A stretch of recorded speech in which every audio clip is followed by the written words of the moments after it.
Assalamualaikum. InsyaAllah pada hari ini kita bertemu lagi bersama Ustazah Siti Hajar. Pada hari ini kita ada pembelajaran yang baru, tapi sebelum itu klik subscribe. Setelah menonton video ini, kalau awak semua suka dengan apa yang diterangkan oleh Ustazah, awak boleh klik like dan komen di ruangan bawah. Jom kita tengok apa yang kita nak belajar pada hari ini. Selamat pagi, insyaAllah pada hari ini kita akan belajar bidang ibadah, topiknya kebersihan amalanku. Dalam topik ini, awak akan belajar berkenaan dengan istinja. Okay? Istinja ini adalah penting supaya kita ni bersih untuk melakukan ibadah.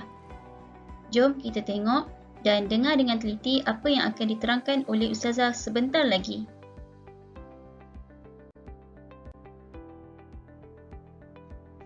Di samping menonton video pengajaran ini, awak juga boleh merujuk buku teks bermula muka surat 92. Di sini terdapat unit yang kedua, kebersihan amalanku. Okey, unit yang kedua bidang ibadah ya. Kebersihan amalanku seperti yang Ustazah beritahu tadi. Dalam tajuk ini kita akan belajar berkenaan dengan istinja. Jom kita tengok apa yang dimaksudkan dengan istinja.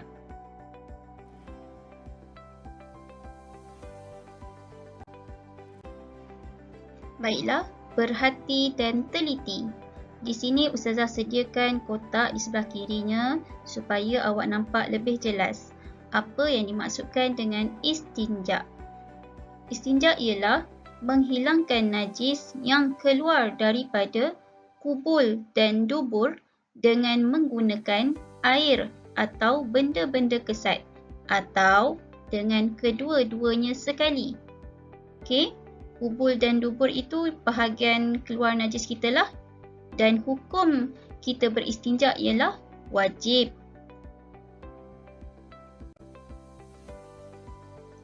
Di sini terdapat dialog di antara guru dan murid-murid. Jom kita tengok satu persatu. Situasinya adalah semasa perkemahan di dalam hutan. Murid bertanya, "Cikgu, saya mahu buang air besar. Bagaimana saya mahu beristinja? Di kawasan ini tiada air." Dan guru pun menjawab, "Ahmad, istinja bukan sahaja menggunakan air. Kita juga boleh menggunakan benda-benda kesat seperti batu dan tisu." Sambungannya di muka surat sebelah, guru menerangkan lagi, jika kita menggunakan air, cara beristinja ialah gunakan tangan kiri ketika beristinja.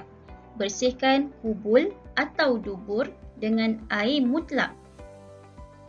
Yang keempat, jika menggunakan benda-benda kesat, sapu kubul dan dubur 3 kali sapuan dengan menggunakan benda-benda kesat yang bersih dan kering pada setiap sapuan. Maksudnya, setiap kita nak sapu tu, kita perlu gunakan 3 benda yang baru.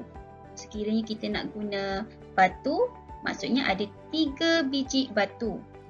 Kalau nak gunakan tisu, ada 3 keping tisu supaya awak boleh membuat sapuan dengan bersih. Kemudian yang kelima, jika menggunakan benda kesat dan air, gunakan benda kesat terlebih dahulu, diikuti dengan air.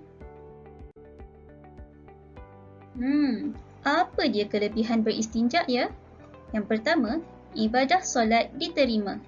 Apabila kita telah membuang air kecil atau membuang air besar, kita perlu membersihkannya terlebih dahulu supaya kita boleh menunaikan ibadah.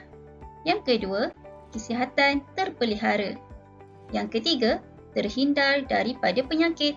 Apabila kita bersih, insya-Allah penyakit tak akan datang kepada kita dan kita akan sihat sentiasa. Yang keempat, dikasihi Allah. Allah sangat suka kepada orang yang sukakan kebersihan. Jadi, awak perlu beristinja ya selepas membuang air kecil atau membuang air besar.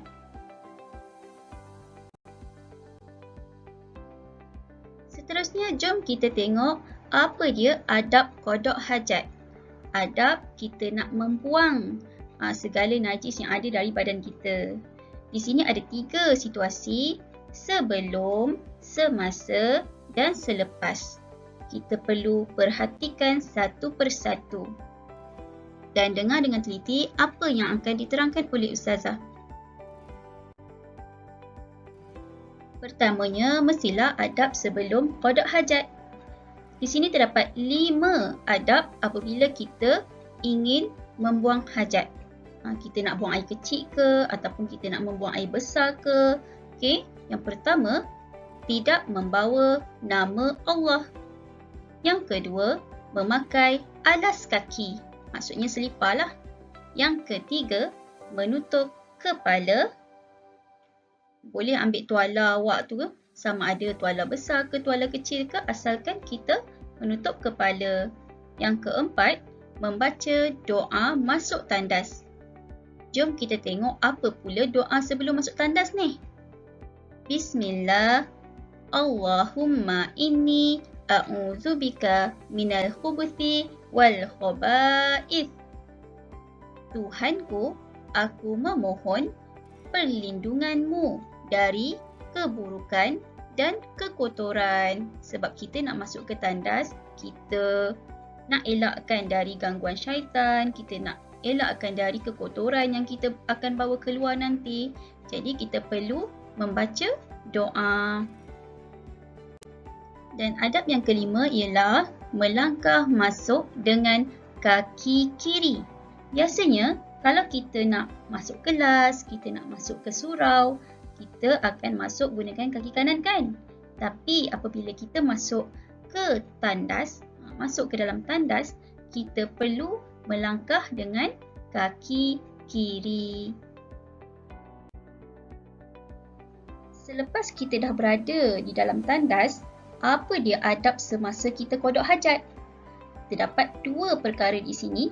Yang pertama, tidak bercakap, makan atau minum. Sebab kita kan sedang qada hajat. Tak perlulah kita nak bercakap ataupun kita makan ataupun kita minum. Sebab tandas itu bukan tempat yang bersih.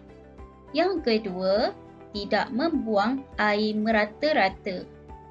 Jadi awak perlu membuang air kecil ataupun membuang air besar dengan elok. Duduk dengan teliti dan kemudian bila dah selesai, barulah kita tengok pula adab selepas qada hajat. Jom. Adab selepas qada hajat terdapat 2 perkara di sini. Yang pertama, membaca doa keluar tandas. Tadi semasa kita nak masuk, kita perlu baca doa. Sekarang kita nak keluar pun kena baca doa.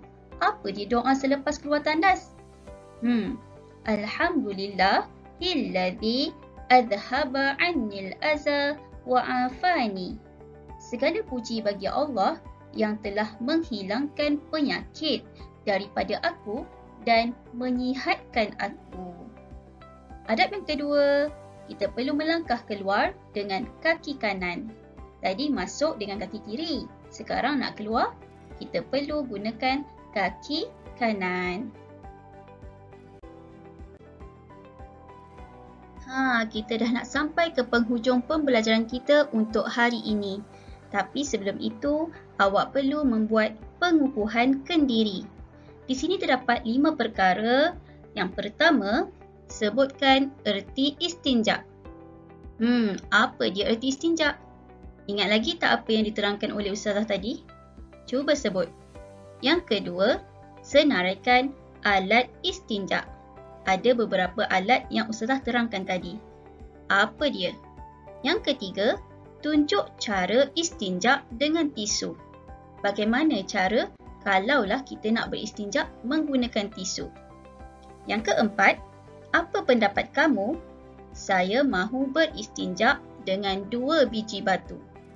Situasi yang diberikan adalah kalau dia nak beristinja dengan 2 biji batu. Apa pendapat awak?